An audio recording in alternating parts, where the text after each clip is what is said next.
Hey guys, Ken here at Epic Treasure. Welcome back to the channel.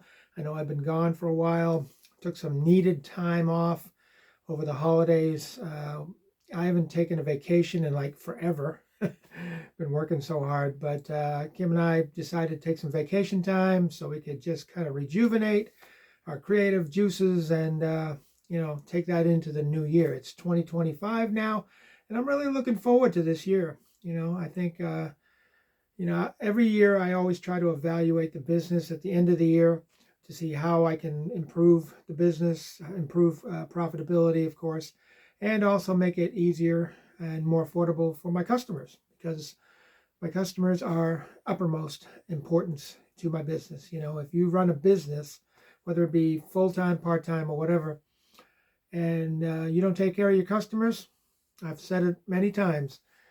If you don't take care of your customers, your competition will. Okay, so you want to make sure you're always taking care of your customers. But I decided to make some changes going into 2025. I think it's going to be a great year, and I'm really looking forward to this year. And I just wanted to do this video just to kind of go over some of the changes I've made, and maybe we can open it up as a discussion in the comments as far as let me know what kind of changes you've made in the new year. What kind of shifts or changes you've done in your business to make it better. Okay, and let's have a discussion about that. But let's get right into it. One of the changes I've made is I've decided to take a lot of my cards, I'm talking thousands, and really drop the price point to a very affordable price. And the reason I'm doing that is two reasons. One, I want to move inventory so I can make room for more postcards, better quality cards. And also, I wanted to make it more affordable for my customers. Okay, not everybody can afford a $7.95 postcard or a $9.95 or even a $14.95 card or higher. You're going to have that demographic of people that really can't swing that. Times have been tough. Let's face it, this past year, times were tough. So I wanted to make it more affordable for my customers, plus move some inventory. So I've dropped thousands of my cards already to that $4.75 price point. That's where I've dropped it to. So that's one change I've made, and I'm very happy about that. And if you go to my eBay store, link is below, and you click on that filter that allows you to look at lowest price first. I think it says lowest price plus shipping or something like that.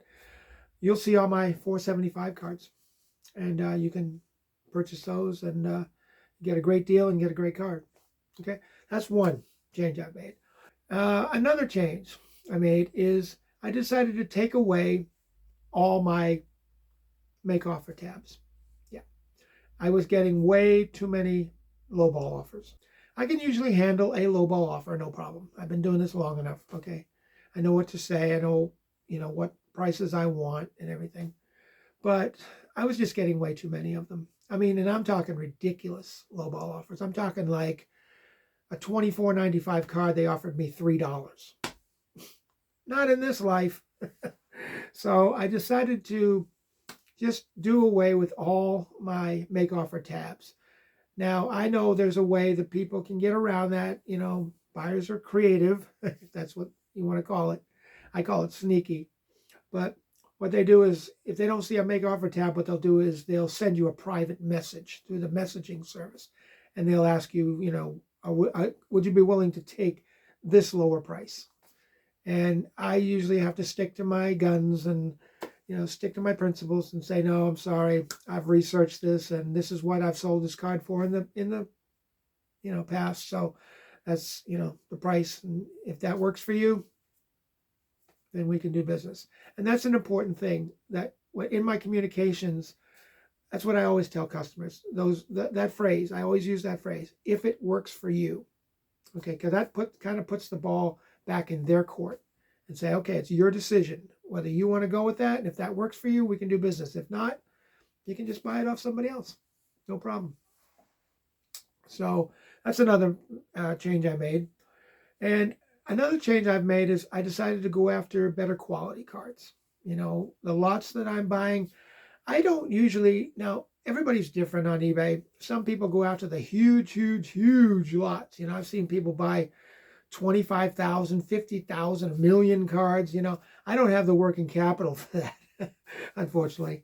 But even if it did, I don't think I'd go that route. And the reason for that is because, and this is just my personal opinion, the reason for that is because I look at that like, okay, you're buying so many cards, great. You get a great price point. The more cards you buy, the lower your price point goes as far as your cost of goods. But you also get probably a lot of duplicates. And if you get too many duplicates and it's not a good selling card, then you're going to have 25 or 50 or 100 cards, copies of the same card that are not going to sell. And, I saw a video a long time ago about this one person that was selling on eBay. He doesn't even sell postcards, but what he said really stuck with me.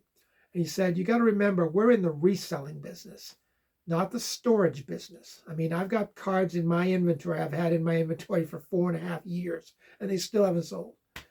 And I think everybody starts out that way when they start out in postcards. They just buy a bunch of postcards and, they don't think about the value or the resellability or anything like that. So they just buy up a ton of cards and put them out there. But unfortunately, if they're not quality cards, they're going to sit. If they're too expensive, they're going to sit.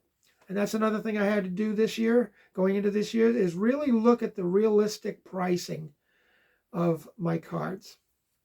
I got caught up in the lure of selling postcards when I first got into it, and I had my cards priced, for a long time, I had my cards priced way too high.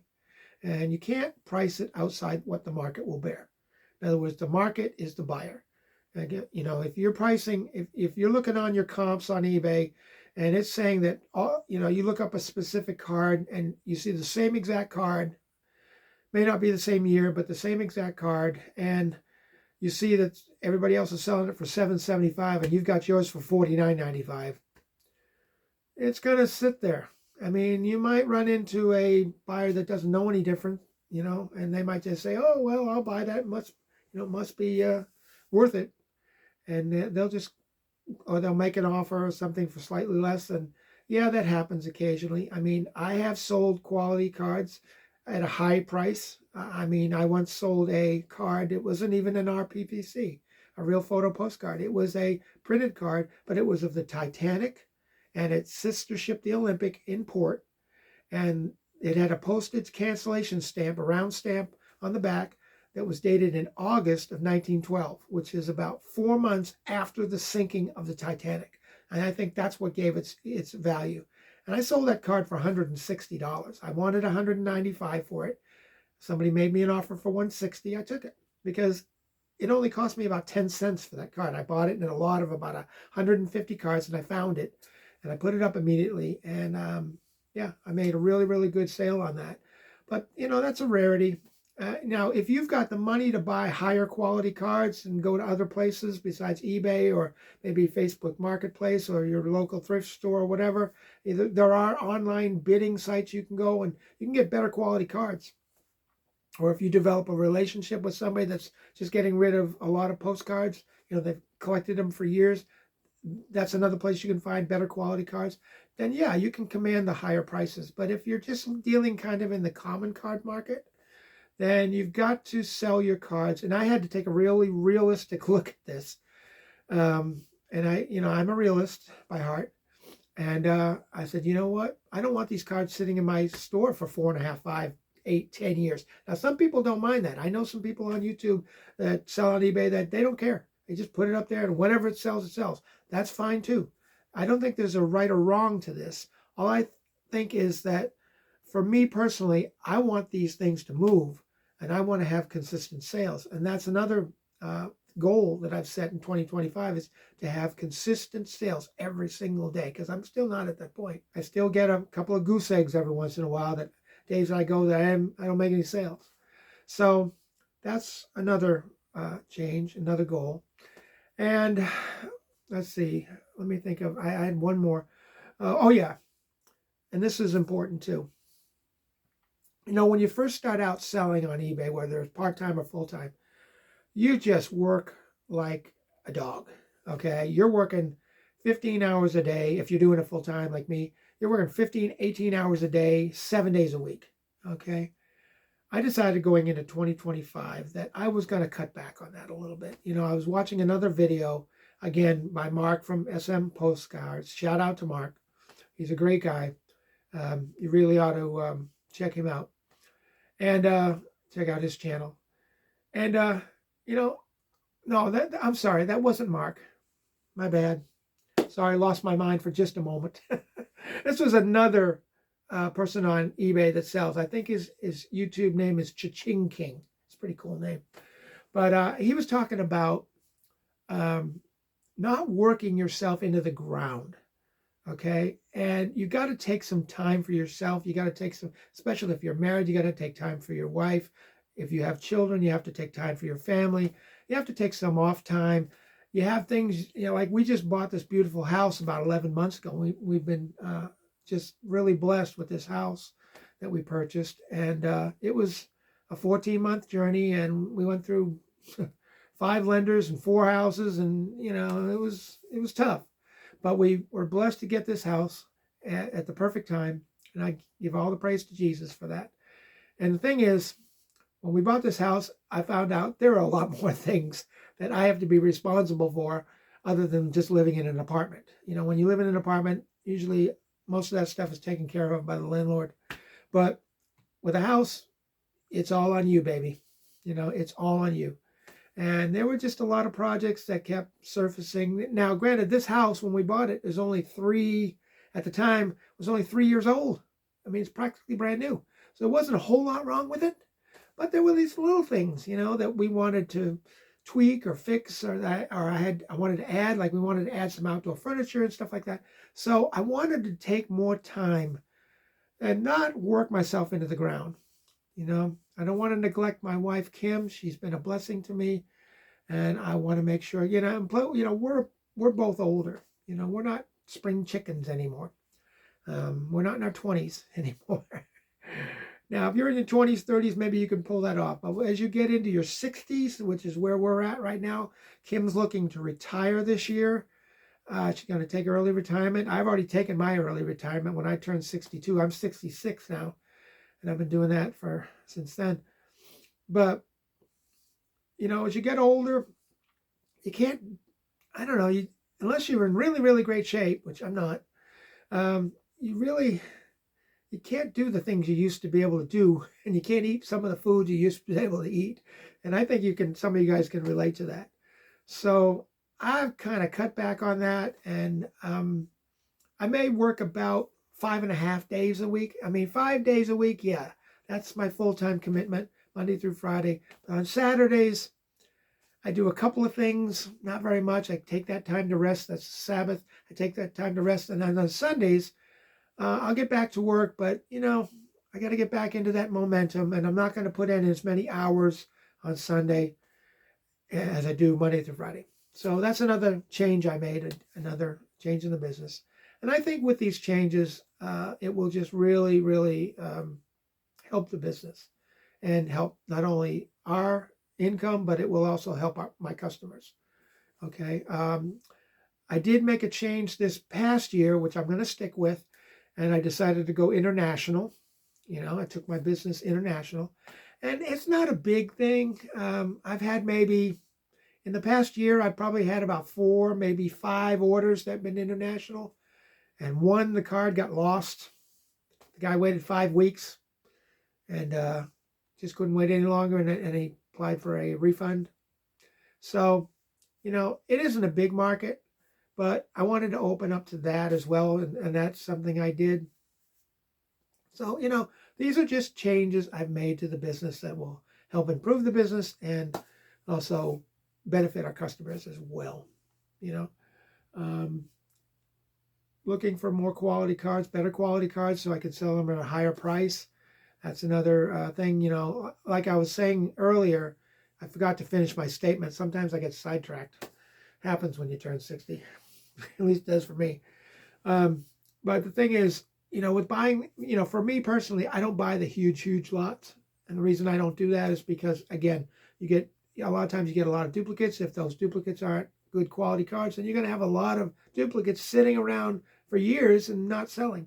Another disadvantage, I think, to that is the fact that the investment, I know people that have spent $5,000, $10,000 on a lot of cards.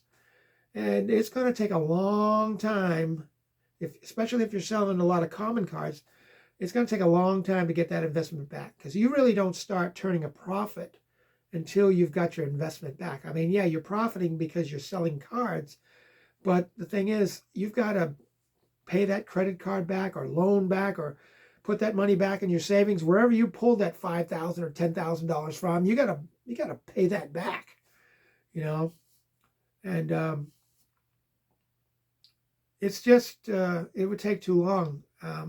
I think I want to be able to buy smaller, more targeted lots this year. I'm going to look at what's been selling. That's a great way to where you can get constant sales, is to look at what people want. There's an old saying I've lived by for years, and it goes something like, find out what people want and then sell it to them. It's that simple. You just find out the kinds of cards that people are buying.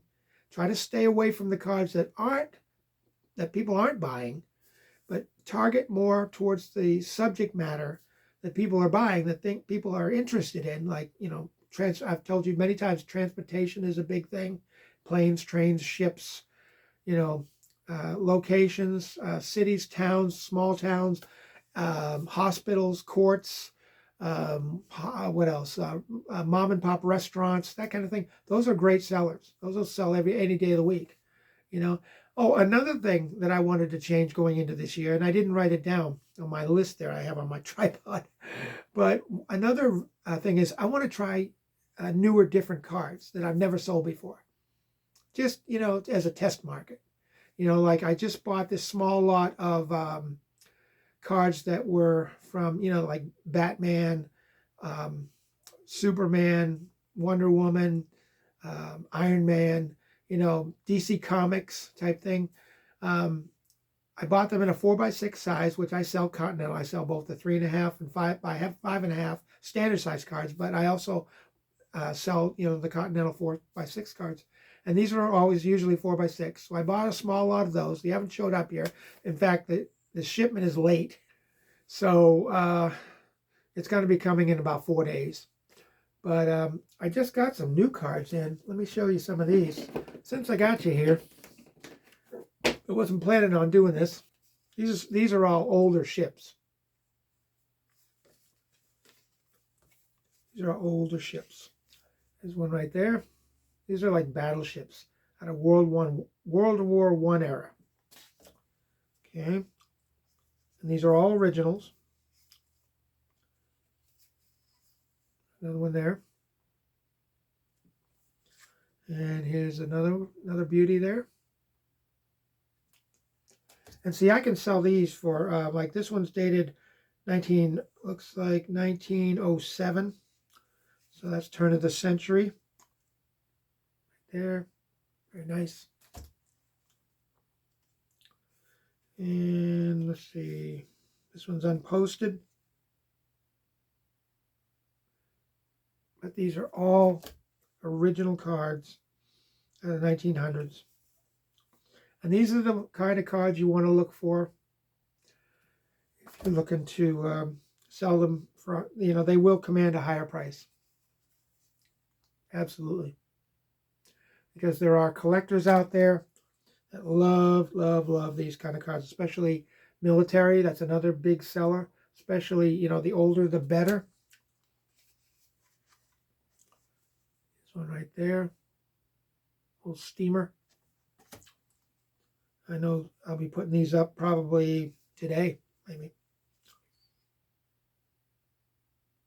Beautiful cards.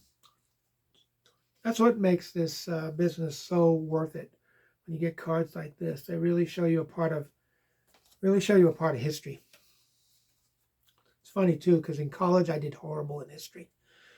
I'm not going to say what grade I got, but it wasn't good. It was a crash and burn. And a couple more here.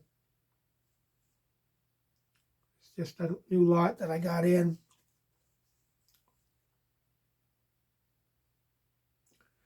There's that. And I want to show you something else here. I actually went on Amazon and got these cards. And these are what they call big letter cards. Big letter cards, okay? And they have, some have the state, some have city and state. These, see, what do these have? These have the state. And these are 4x6 Continental cards. I think this says Idaho. Beautiful cards. Highly reflective. This one says, I can't quite read that. This one says Connecticut. Big letter cards. This is Rhode Island. I've already put some of these cards already up on my, in my store. This is Mississippi. See how beautiful these cards are? All, professionally designed. This is Missouri.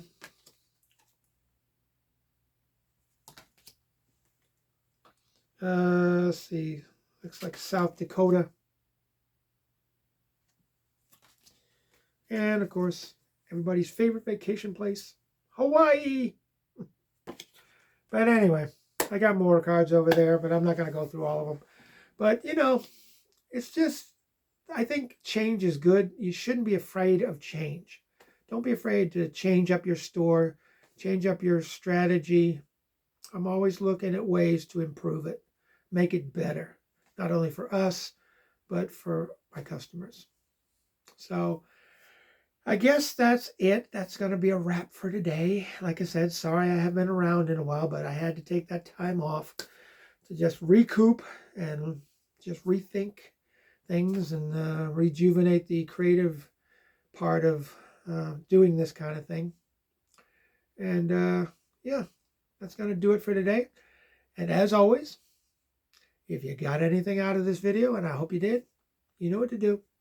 Smash that like button. It helps the channel. I appreciate it.